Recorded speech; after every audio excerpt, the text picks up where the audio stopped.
Amis de partout, frères et sœurs dans le Seigneur, que la paix et la grâce de Dieu soient avec vous. Je suis votre serviteur et ami, le pasteur Dalzon. Le plaisir est pour moi de vous parler de l'événement qui a inauguré l'Église, connu sous le nom d'effusion du Saint-Esprit. Cet événement nous est rapporté dans le livre des Actes des Apôtres, le chapitre 2.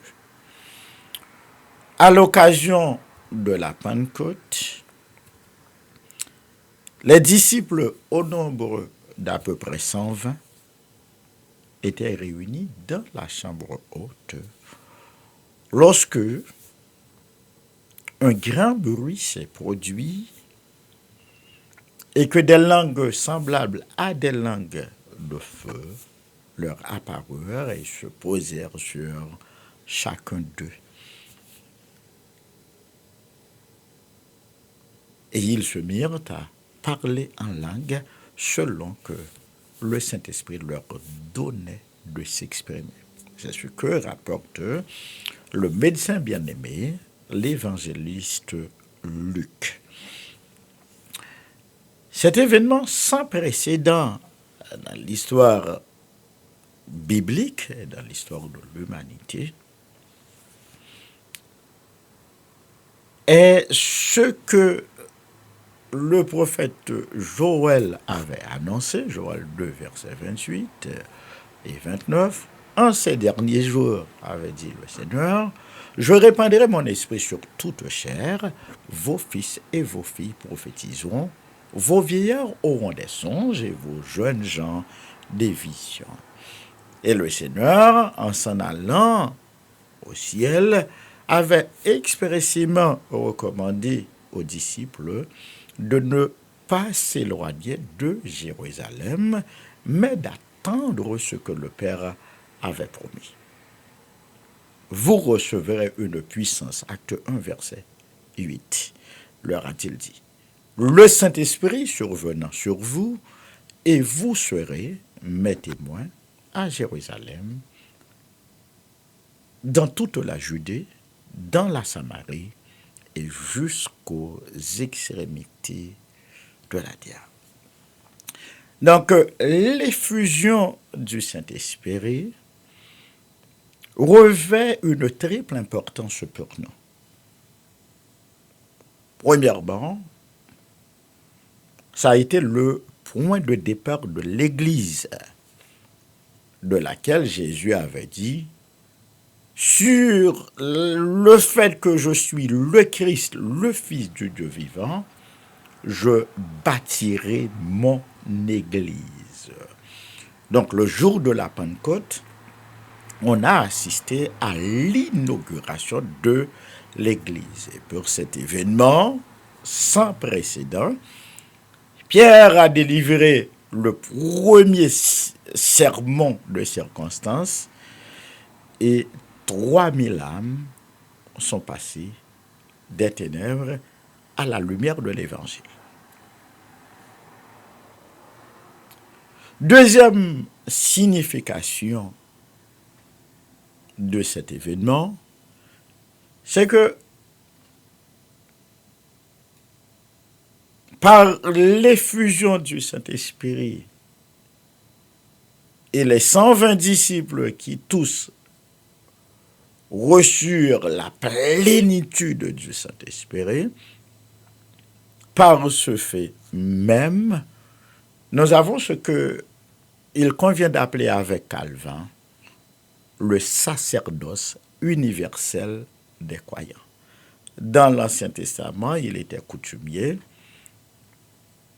que les rois et les sacrificateurs étaient oints. On leur versait de l'huile sur la tête avant d'entrer en fonction. Maintenant, et c'est ce qui est arrivé à tout chrétien, et c'est ce qui nous arrive en tant que tel, ce que Pierre a dit dans sa première lettre, le chapitre 2, le verset 9, mais vous, au contraire, vous êtes une race élue, un sacerdoce royal, une nation sainte, afin que vous annonciez les vertus de celui qui vous a appelé des ténèbres à son admirable lumière. Donc, l'effusion du Saint-Esprit a procédé à l'ordination des croyants en tant que nation sainte, habilitée à entrer en la présence de Dieu sans passer par le biais d'un sacrificateur quelconque ou d'un médiateur quelconque. Troisième événement, troisième signification pour nous autres, et qui n'est pas de moindre importance par rapport aux deux premières, il faut retourner à la résurrection de Christ.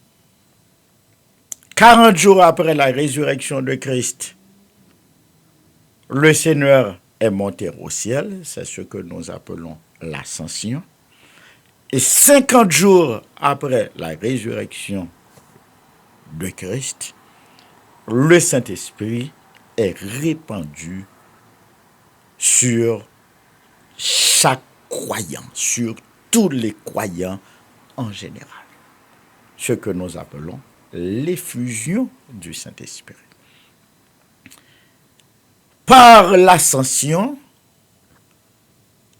nous avons maintenant un homme au ciel. Et par l'effusion du Saint-Esprit, nous avons un Dieu sur la terre.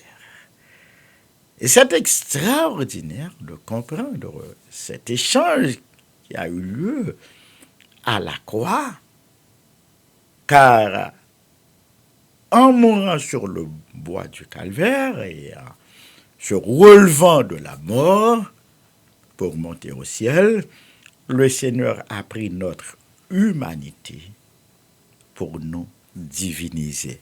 Et l'Église dit Alléluia.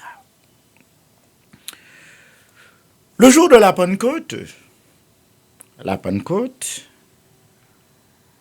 on l'appelle aussi la fête des semaines et on l'appelle aussi la fête de la moisson. Le jour de la Pentecôte, c'est une fête juive.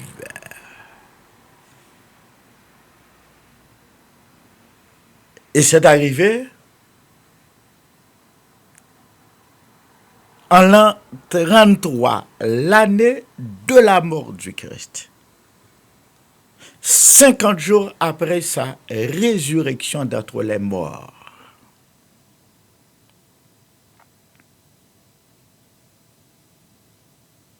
L'Église de Jésus-Christ a pris naissance ce jour-là. Je dois dire à tous ceux-là qui me suivent que dans les annales de l'Église, ce n'est pas Constantin qui a fixé le dimanche comme jour de l'adoration, comme se plaisent à le dire les adventistes du 7e jour. C'est mal connaître l'histoire biblique. C'est afficher une grande méconnaissance de la parole de Dieu. L'institution la plus noble sur la terre, la plus prestigieuse et la plus grande institution universelle ne pourrait faire l'objet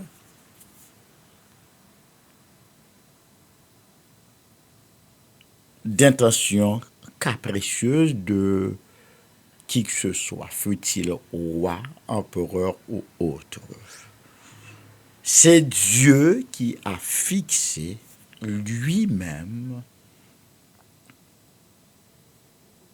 le jour où son peuple du Nouveau Testament, le peuple nouveau, devrait se réunir. Pour vous en rendre compte, je vous donne comme référence Lévitique, chapitre 23, les versets 15 à 17. Dieu a dit que le peuple doit lui apporter de gerbes, une gerbe nouvelle, que chacun agitera d'un côté et d'autre, et l'offrande qu'on doit lui proposer en la circonstance se fera cette fois avec du levain. Petite parenthèse en passant, Madame, Monsieur, laissez-moi vous dire que les prophètes de l'Ancien Testament n'ont pas vu venir l'Église pour la simple et bonne raison que l'Église, le mystère caché de toute éternité, ce que Paul dit aux Éphésiens dans sa lettre, le chapitre 3, et versets 6 à 10, il parle de mystère. L'Église, c'est un mystère caché de toute éternité, caché des prophètes, caché des écrivains de l'Ancien Testament, mais seulement révélé aux apôtres. Et Jean va renchérir dans son dernier ouvrage, l'auteur de Patmos, au chapitre 1er, les versets 19 et 20, de nous dire que, eh bien, je vais vous expliquer le mystère des 7 chandeliers d'or et des 7 étoiles. Le mystère des 7 chandeliers d'or, c'est-à-dire des églises, des 7 églises d'Asie, et des 7 chandeliers d'or, c'est-à-dire des pasteurs qui dirigent les églises. Dans une autre vidéo, j'aurai à vous parler de l'histoire de l'Église et à revenir sur ce que j'ai dit tantôt, à savoir que l'Église est cachée entre les 2 sommets de la révélation.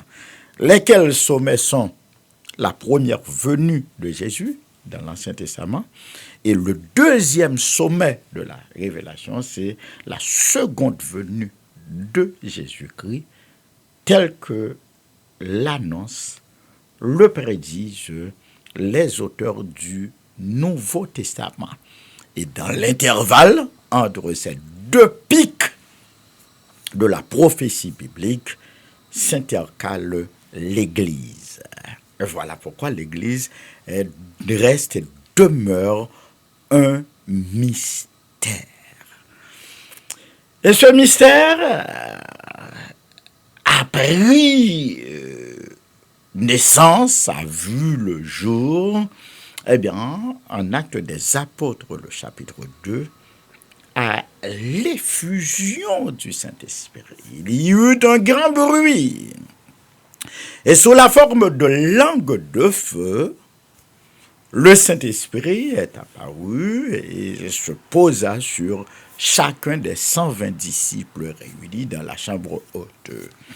La foule réunie à Jérusalem pour la célébration soit de la Pentecôte ou encore de la fête des tabernacles accourut par curiosité pour voir ce qu'il y en est. Et pourquoi Dieu a-t-il mis en œuvre, a-t-il orchestré une telle manifestation, un événement grandeur nature? C'est justement pour faire comprendre aux 15 nations qui étaient présentes à Jérusalem, des Juifs venus de tous les coins du monde, Actes des Apôtres, chapitre 2, que maintenant, le Seigneur s'est constitué un nouveau peuple. Lequel peuple? L'Église, composée de Juifs et de gentils convertis à Christ. Et l'Église dit, Amen. Ce jour-là, Pierre délivra un vibrant message. Au terme de son sermon, le peuple eut le cœur vivement touché et dit à Pierre et aux apôtres, « Hommes frères, que ferons-nous » Et Pierre de leur dire, « Repentez-vous et convertissez-vous pour que vos péchés soient effacés et vous recevrez le don du Saint-Esprit. » Je reviens au fait que le Saint-Esprit est descendu sur la multitude des disciples 120 au premier abord sous la forme de langue de feu. On est habitué à diverses manifestations de l'Ancien Testament, du Saint-Esprit dans la Bible. Par exemple, au baptême de Jésus, le Saint-Esprit s'était manifesté sous la forme d'une colombe. Dans la conversation de Jésus avec Nicodème, Jésus assimile le Saint-Esprit au vent. D'ailleurs, le terme grec, pneuma, se traduit par vent, il traduit aussi Saint-Esprit. D'où la doctrine du Saint-Esprit que l'on appelle, que l'on nomme la pneumatologie. Vent comme deuxième allégorie. Et troisième autre terme, en acte 1, verset 8, le Seigneur de dire, mais vous recevrez une puissance. Si l'on s'attarde sur cette annonce faite par le Seigneur Jésus, on va dire avec les témoins de Jéhovah, avec les corps de Christ qui ne croient point en la divinité ou en la personnalité du Saint-Esprit, on va dire avec eux que le Saint-Esprit est la force agissante de Dieu. Certes, quelque part, mais ça ne contient pas toute la vérité. Lorsque vous lisez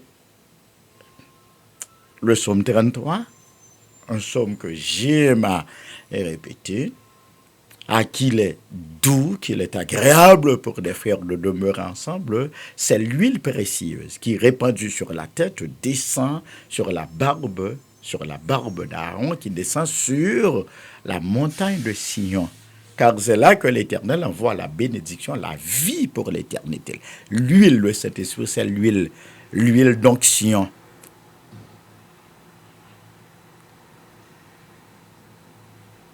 Qu'on versait à l'occasion de l'ordination des sacrificateurs, des prêtres, des officiants dans le culte lévitique, qu'on versait aussi sur la tête des rois lorsque ceux-ci allaient être intronisés à la tête d'Israël.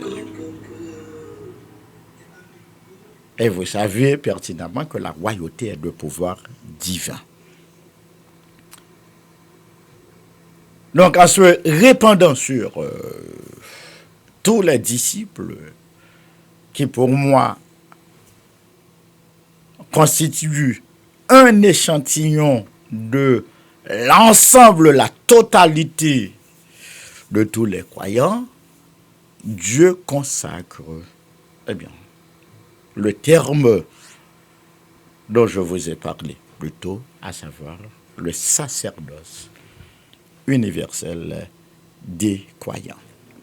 L'huile, nous en étions à l'huile. On a vu le vent, on a vu la puissance. Dans Jean chapitre 7, le verset 37 à 39, le dernier jour de la fête des tabernacles, Jésus s'écria, « Si quelqu'un vient à moi, des fleuves d'eau vive, et si quelqu'un croit en moi, des fleuves d'eau vive couleront de son sein, et ces fleuves jailliront jusque dans l'éternité. » Et Jean d'expliquer qu'il dit cela de l'esprit. que devaient recevoir tous ceux-là qui croiraient en lui. Il dit cela de l'Esprit, car l'Esprit ne s'était pas encore manifesté dans le monde. Il y a une différence entre la manifestation de l'Esprit dans l'Ancien Testament et la manifestation de l'Esprit dans le Nouveau Testament. Dans l'Ancien Testament, le Saint-Esprit venait sur quelques individus pour une tâche particulière. Une fois cette tâche achevée, le Saint-Esprit se retirait. Mais dans le Nouveau Testament, le Saint-Esprit, comme l'a promis le Seigneur Jésus en Jean 14, verset 6, en Jean 14, verset 7, il faut que je m'en aille et que je vous envoie le Saint-Esprit afin qu'il habite en vous éternellement.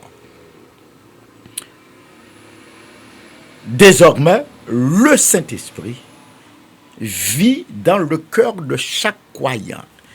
Et les croyants sont baptisés ou encore sont scellés du Saint-Esprit, à ce que l'on peut lire en Éphésiens chapitre 1er, le verset 13. En Jésus, vous aussi, après avoir entendu la parole de la vérité, l'évangile de votre salut, en Jésus, vous avez cru, vous avez été scellés du Saint-Esprit. Donc, le Saint-Esprit, c'est le sceau de Dieu dans le cœur du croyant. C'est le sceau de Dieu sur le cœur. Ne sais-tu pas, tu es le temple. Ne sais-tu pas, tu es le temple. Ne sais-tu pas, tu es le temple. Tu es le temple du Saint-Esprit. Le Saint-Esprit comme sceau de Dieu. Et en Luc chapitre 11, le verset 20,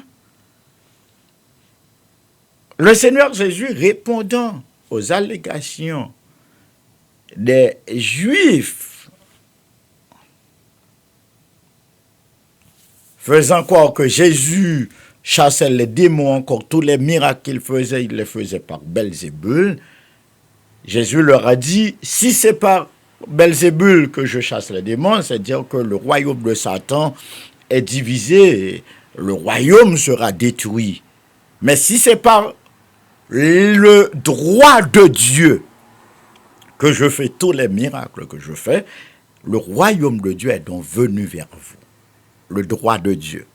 C'est un anthropomorphisme. Or, anthropos, qui signifie homme. Puisque Dieu est esprit, Jean 4, verset 24, il n'a ni chair ni os.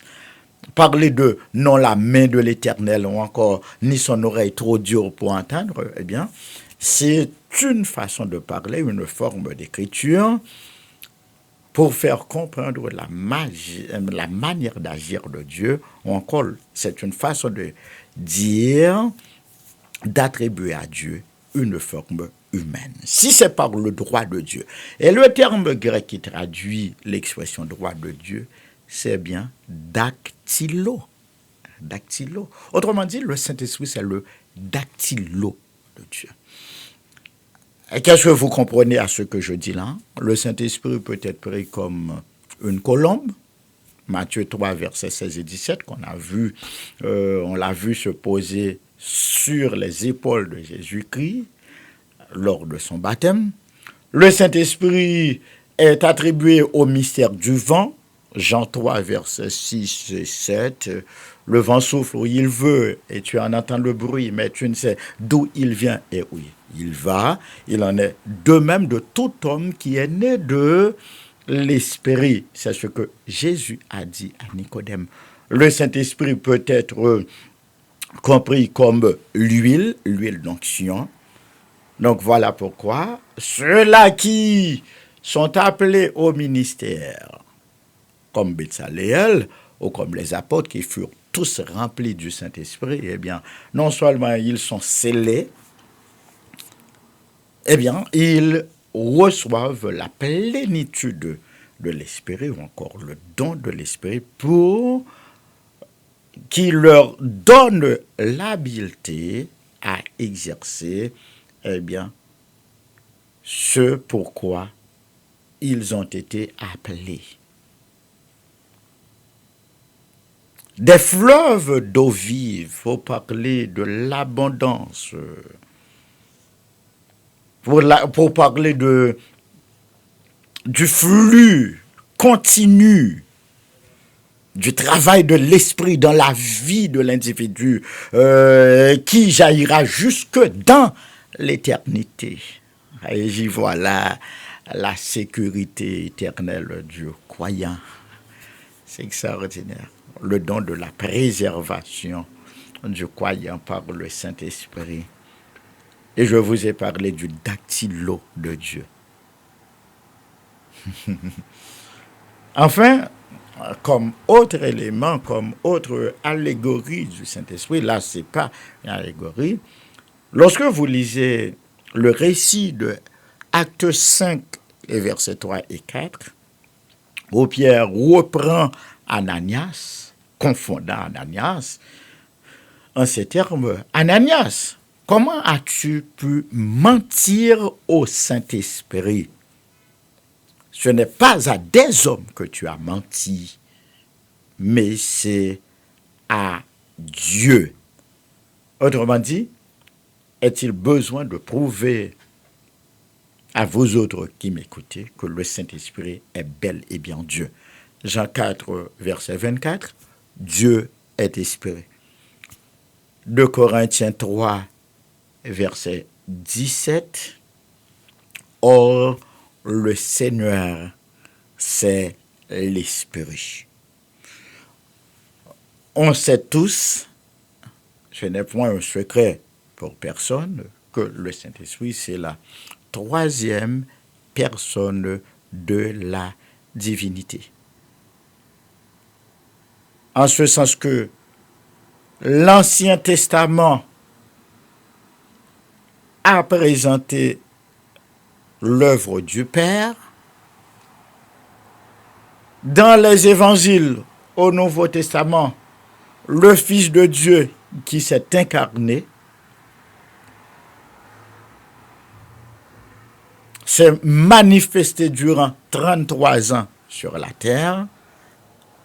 Ça a été la manifestation de la deuxième personne de la Trinité. Et à l'effusion du Saint-Esprit, le jour de la Pentecôte, depuis ce jour-là, jusqu'à l'enlèvement de l'Église, on vit sous l'égide du Saint-Esprit. Cette étude, c'est une étude qui sera assez longue comme ça, puisque le Saint-Esprit étant Dieu, c'est un mystère et personne ne peut se targuer de tout comprendre à Jésus, au Saint-Esprit et à Dieu le Père. Donc pour éviter d'être trop bavard,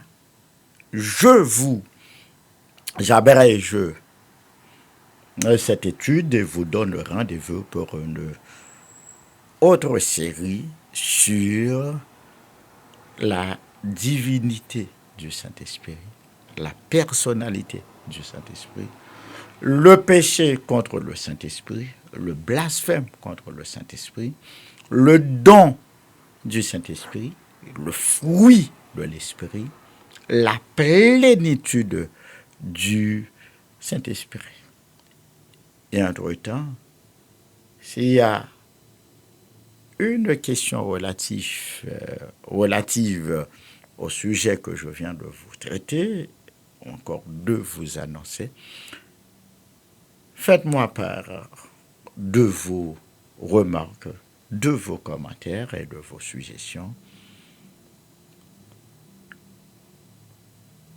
Elles sont les bienvenues. Et d'ici là, je vous donne rendez-vous pour une autre vidéo. Je suis votre serviteur et ami, le pasteur Dalzon. Que le Seigneur vous bénisse.